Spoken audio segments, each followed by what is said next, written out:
Alors, vous dites que très vite, vous avez compris que votre mère était immature et que vous devenez la mère de votre mère, en fait. Oh bah complètement.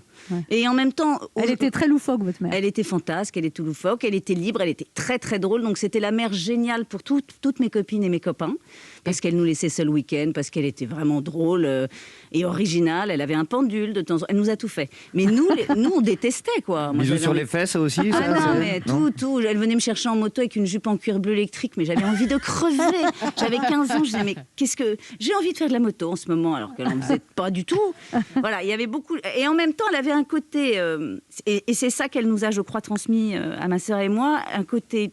elle était bien partout, ma mère. Elle nous a emmenés partout. Elle s'adaptait partout. Ah non, mais on a vécu dans des cabanes, des trucs, et puis après on partait à la Mamounia. Elle avait jamais de fric, puis après elle avait du fric, elle claquait tout, et puis plus de fric. Donc... Mais elle faisait quoi comme métier? Ah bah elle faisait des adresses. Comment ça, des adresses? Ah bah on va faire des adresses avec Maurice, elle me disait, son copain. Ils partaient en province et ils allaient dans les vieux châteaux où il y avait des gens morts, tout ça, puis ils rachetaient des meubles, puis après ils les mettaient dans leur magasin de brocante dans le Marais. Ah non, c'était particulier. Donc elle était antiquaire, alors? Oui, elle était antiquaire, mais enfin... Qu'est-ce qu'il y a?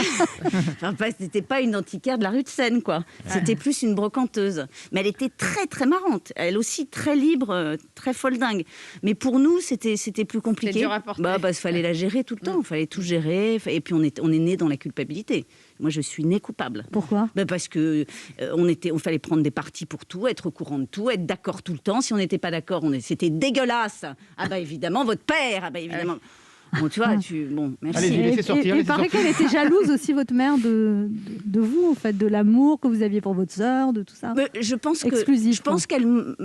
on s'adorait profondément, mais qu'il y a eu des moments où elle a été jalouse parce on avait un âge quand même très proche et qu'une fois elle m'a dit, mais moi à ton âge, j'avais pas ton physique, j'avais pas un homme qui était fou de moi, j'exerçais pas ma passion, j'avais pas tout ça moi. Ah oui. Donc il y avait un peu un truc de elle réussit ce que je réussis pas, et en même temps elle me faisait des grattes d'eau, on avait des fous rires. Mais c'est une maman effectivement. Alors avec le recul, je me dis je suis la femme que je suis grâce à elle aussi. Mais sur le moment, j'étais pas très très équilibrée. J'ai vu quelques psys.